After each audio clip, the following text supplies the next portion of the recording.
Ei, estudante, aqui quem fala é Manuel Cabral e vamos hoje então falar sobre como é determinado a sua nota do Enem, beleza? Sabendo disso, sabemos que por trás da nota do Enem tem um sistema que mede, que dá essa pontuação da nota.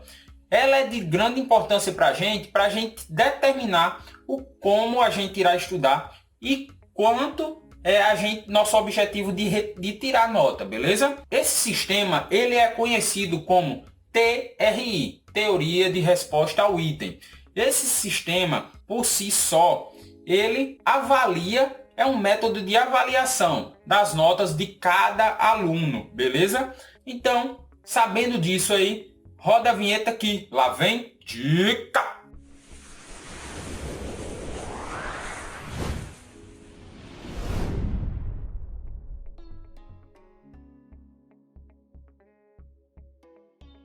Então, sabendo disso, como é determinado então para quem tira 500 pontos, para quem tira 600 pontos, 700 pontos, 800 pontos, quantos pontos seja, como é determinado essa pontuação. E sabendo que a pontuação também pode ser uma pontuação quebrada, 726 pontos, 731 pontos e assim sucessivamente. Vamos ver aqui então e relembrar como é geralmente calculado as notas na nossa escola. Mas lembrando que a teoria de resposta ao item, ela não trabalha relativamente com a mesma ideia de notas escolares. Geralmente, o que é que acontece? Se uma prova ela vale 10 pontos e tem 5 questões lá na prova, os professores, às vezes, fazem o procedimento de média aritmética, que é pegar os 10 pontos e distribuir em cada questão. Se temos 5 questões, dividimos ela 10 pontos por 5 questões,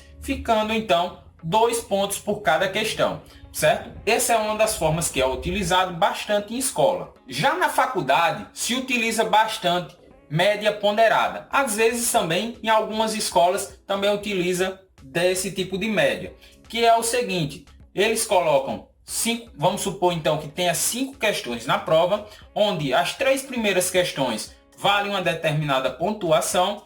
Vamos supor então que as 3 primeiras questões valham 1 ponto, então já temos 3 pontos aí para as 3 primeiras questões, são questões consideradas mais fáceis. A quarta questão, que já é uma questão intermediária, geralmente é o que acontece, né?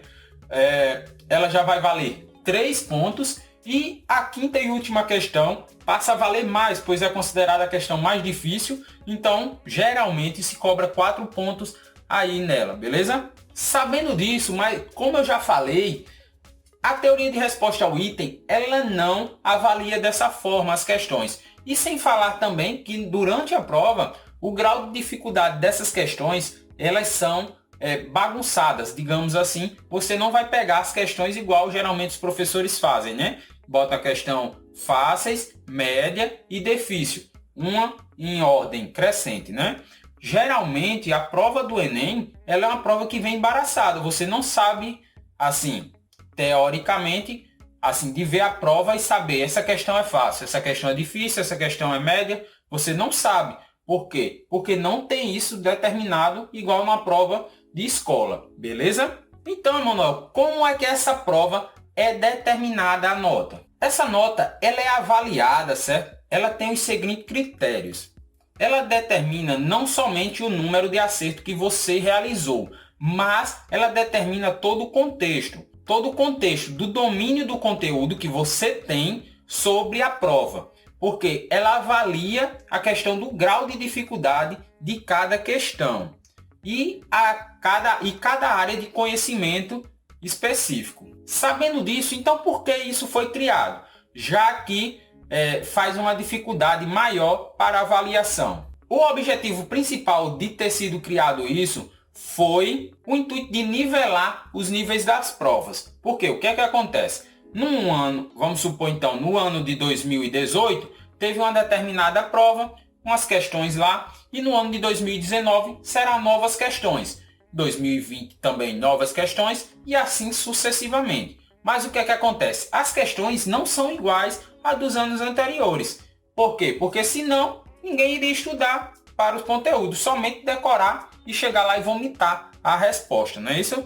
Então, sabendo disso, o Enem fez esse critério de avaliação para nivelar as provas. Por quê? Porque tem pessoas que às vezes dominam mais um determinado conteúdo e não dominam outro. E você, numa prova de um determinado ano, se dá bem, e em um outro ano não se dá tão bem quanto no ano anterior. Por quê? Porque você domina bem o conteúdo e caiu bastante coisa nessa prova. E na outra prova não caiu nem tantas questões, beleza? Então, o objetivo dele, ou até mesmo vice-versa, né? Mas o objetivo principal dela é que vocês tenham o mesmo critério de avaliação. Para que também, né, com isso, não seja avaliado apenas o seu número de acerto em questões, mas sim o seu grau de proficiência referente a esse procedimento, beleza? Mas então, como funciona isso, beleza? O Enem, desde 2009, quando passou para uma prova avaliativa, né? Uma prova para entrada e a abertura de portas para as faculdades, né? De uma forma geral, desde então ela adotou a teoria de resposta ao item. Com isso, foi criada uma régua. Essa régua aí, ela tem de 0 até 1000 pontos, certo? Lembrando que, como eu falei, né, cada bloco estrutural de conteúdo, de disciplinas, ela tem sua própria régua. Na régua, então, é determinado as questões por grau de dificuldade. Nós temos, então, as questões abaixo de 500 pontos são consideradas questões fáceis. Por volta de 500 pontos até 600 pontos já são consideradas questões médias. E acima de 600 pontos são consideradas, então, questões de níveis difíceis. Beleza? Sabendo, então, disso, a prova do Enem ela é mais ou menos composta da seguinte forma. 30% da prova é composta de questões de níveis fáceis, 40% de níveis médios e 30% de questões difíceis. Então, se você não precisa ser o grande gênio para você tirar no mínimo 70%, acertar no mínimo 70% da prova. Você sendo um aluno mediano, você consegue tirar essa nota. E se você quiser um pouco mais, um 80%, só basta acertar 10% das questões difíceis, beleza? Vamos supor então que nós tenha 10 questões difíceis. Se você acertar ali 3 questões, você já acertou 30% das questões difíceis, beleza? Então, sabendo disso, você, sendo um aluno mediano, consegue se dar bem e tirar uma boa nota no Enem. Mas então, como o MEC determina esse grau de dificuldade de cada questão na prova do Enem, certo? O MEC ele faz o seguinte, ele seleciona 45 questões de cada área, da área de ciências da natureza, ciências humanas, linguagens e matemática e suas tecnologias. Juntando essas 45 questões de cada conjunto, certo? Ele sai aí por todo o Brasil aplicando esse pré-teste, aplicando sobre o território nacional, para que com isso eles consigam medir o domínio de cada conteúdo, das competências e habilidade que o aluno desenvolveu durante o ensino médio, certo? Com toda a matriz curricular e com toda a matriz que é cobrada no edital do Enem. Então, nisso, ele após selecionar essas 45 questões de cada bloco, 45, 90, com 90, 180 questões eles têm aí.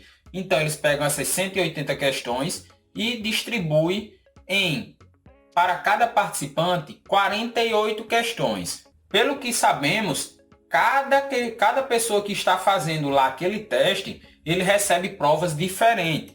Para o quê? Para que não haja cola e não haja influência no resultado. Assim, então, ele sai testando milhares de questões que vão integrar o banco de questões da prova do Enem. Que a prova, no caso, então, será aí composta por 180 questões no total. Beleza?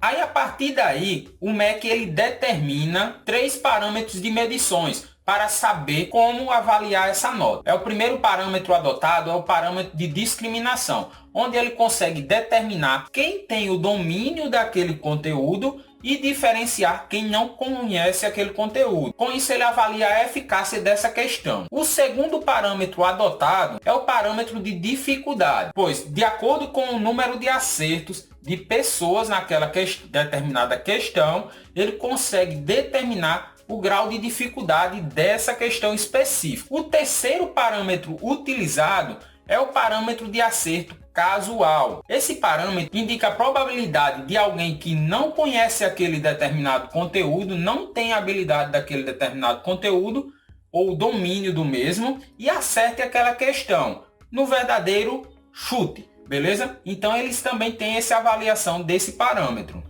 Então, como é que na prática isso ocorre? Vamos supor então que nós tenhamos 10 questões aqui na prova. E na prova eu vou supor dois modelos aqui. Uma que eu acerto 5 questões e na outra também eu acerto 5 questões. Porém, o que é que vai diferenciar um acerto do outro? Vamos supor que na primeira parte eu acertei as 5 questões, mas abaixo da régua, da média para baixo. Então eu acertei 5 questões aí nesse quesito. E já para o segundo quesito, eu acertei 5 questões também, porém do meio da régua para cima. Então o que é que acontece? O sistema observa, ele capta que eu não sabia os conteúdos que interceptam esses conteúdos mais difíceis. Então eu chutei questões ali mais difíceis. E nas fáceis, então, eu tenho conhecimento, pelo menos o conhecimento básico, para depois progredir e ter esse conhecimento mais difícil, beleza? Um exemplo, né? No último Enem que eu fiz, eu e um colega meu fizemos a prova no mesmo ano. A gente estudávamos junto e fomos fazer essa prova. No final da prova, né?